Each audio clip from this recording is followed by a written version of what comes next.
So let's talk big picture now. Draft strategy. I try to bring it up with Kyle, like, hey, it seems like you made it a point to like supercharge the run game. What are your expectations? And he's like, no, we don't work that way. We just make a pick, and then we make another pick, and we make another pick, and that's the way it goes.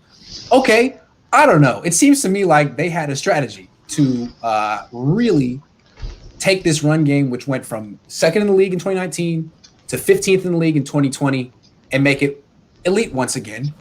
Do you think they succeeded, and do you like the strategy? First of all, did you like the approach? Is that the right approach, and did they succeed? Yeah, I like the approach. Like I said a little bit earlier, I love physical football. I love, it's great watching the ball go down the field on a pass, but when you can come out and just beat the heck out of the guy across from you and just run the ball down their throats, there's nothing better than that. And that's what they did in this draft, and they've done that over the last week or so. They've added bulk to the running game. They added a big guy up front that can really, that's probably going to be a starter this year if all works out. And they added a quarterback they can put packages in. So I think their draft strategy was to get bigger and tougher and more physical, and they did that well. Yeah, absolutely. I like, you think you bring in this quarterback, Trey Lance. He didn't throw that much in college. How are you going to ask him to throw 400 times as a rookie? Well, they won't. They freaking won't. These are the 49ers. This is the team that passed the ball 8 times in the NFC Championship game. Their MO is to pass it as little as possible. And that just works just fine for Trey Lance. He can run the ball 8 to 10 times a game. If he's only throwing 20 times a game to start off, that means their running game is dominant. And they have 6 running backs plus him. He could be their most dynamic runner on the team. And everyone else could complement him. Like when he's in the backfield next to Trey Sermon, defenses are going to be most worried about Trey Lance. And Trey Sermon's going to be the one gouging him for 100 yards. It's going to be very interesting. And I think if they want to have him play right away and sort of recreate what the Steelers did with Ben Roethlisberger, this is the modern equivalent. The quarterback is part of the running game. And it seems like it could be a whole lot like what the Ravens have going on in Baltimore. I mean, they even got J.K. Dobbins' replacement, Trey Sermon. They played the same freaking offense. That's the way I see it. Yeah, I agree with you.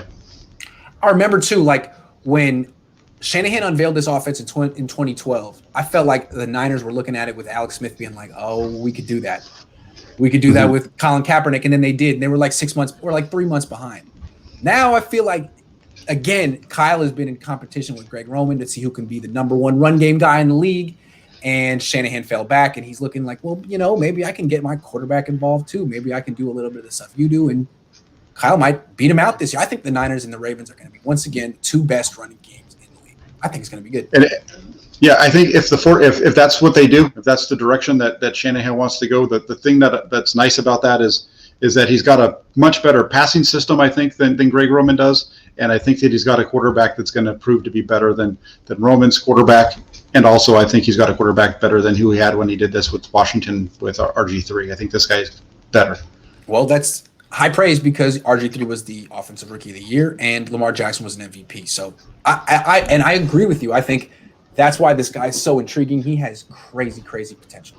I'm not going to say the word upside because my dad might be watching, and he just every time he's like, oh, is that my son? Sorry. Tommy says, can Smack Cones beat out? I think you're saying can Mac he's Mac Jones. Rashawn Pitt? Yeah. The expectation is that he might. That's why they got him. Given every opportunity. Yeah. Ron says, do you think the Niners will use Trey like the Saints used Taysom Hill as a special weapon given his speed and size until he's ready? Yeah, they could. They should definitely have some packages in every game this year for him to come in and play if he's not the starter. Yeah, we talked about this last night. If he's not ready week 1, you give him a package. 2 passes, 2 runs, 2 play action, dropbacks, whatever. 6 throws, 6 plays, 10 plays. You got to. Because he's one of your best athletes, just like Taysom Hill is in New Orleans, and he's the future of your team at quarterback, and Jimmy's not that great. So, yes, absolutely. Yeah. It'd be fun to go back and look at the 2012 Niners team and see how Harbaugh did it. Yeah, because they did. Because we should do that because that's, we know that they did that and they brought him in, but it would be interesting to go back and kind of look at that process again.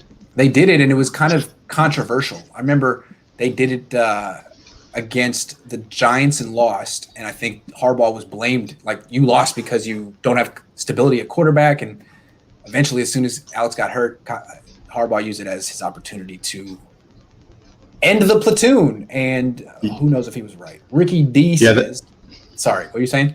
No, go ahead. Ricky D says, do you think the Niners should have stayed at 43 and taken Asante Samuel Jr., or do you agree with trading back to 48 and picking up Banks? This is, I guess, the key question.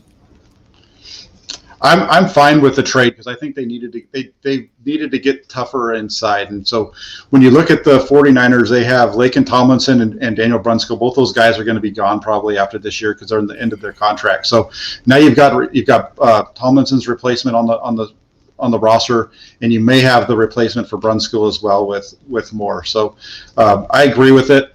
I think it was the right way to go. Plus, that trade back allowed them to get the running back that's going to be really helpful.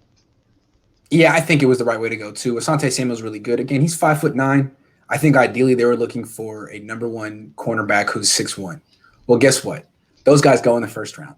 So if the Niners ever want to get one of those guys, they're really going to have to draft one in the first round. They haven't drafted a corner before round 3 since I was in high school, and I don't get it.